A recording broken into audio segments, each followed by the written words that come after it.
I never considered myself superstitious, but my perspective changed last week. I recently moved into a small old apartment in a quiet part of town. The building had a certain charm with its creaky floors and antique fixtures, and the rent was too good to pass up. Posted by U.ZGM13. Everything was fine until I found the diary. It was tucked away in a hidden compartment beneath a loose floorboard in the bedroom. The leather cover was worn, and the pages were yellowed with age. Curious, I started reading. The diary belonged to a woman named Eliza, who had lived in the apartment in the 1920s. Her entries started out mundane. Notes about her daily life, her love for gardening, and her fondness for the apartment. But as I read further, the entries grew darker.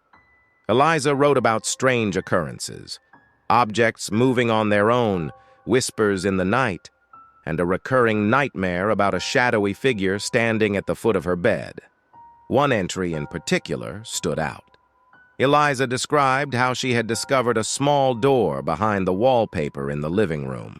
She claimed that when she opened it, she found a narrow, pitch-black corridor that seemed to go on forever. She wrote about hearing whispers urging her to come inside, but she always closed the door before she could follow. I was both intrigued and unnerved. I decided to see if the door was still there. It took me a while, but I eventually found a faint outline behind the wallpaper, just as Eliza had described.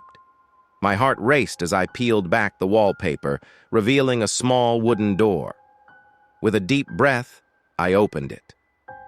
The corridor beyond was exactly as Eliza had written, narrow and impossibly dark. I grabbed a flashlight and stepped inside, the beam barely cutting through the thick darkness.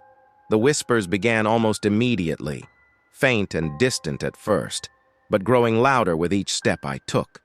The corridor twisted and turned seemingly without end. I lost track of time and distance. The air grew colder and the whispers more urgent. I was about to turn back when I saw a faint light up ahead. I quickened my pace, desperate to find the source. The corridor opened into a small, dimly lit room. In the center was a single, flickering candle, and beside it, a mirror. The whispers stopped abruptly, replaced by a heavy silence.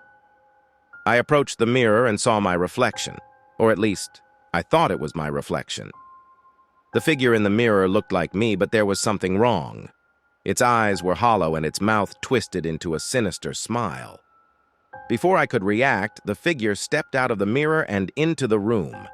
I turned and ran, the cold air biting at my skin and the sound of footsteps echoing behind me. I didn't stop until I was back in my apartment, slamming the door shut and collapsing on the floor.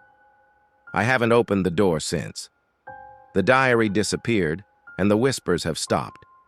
But I can't shake the feeling that something followed me back. If you ever find a hidden door in an old apartment, leave it alone.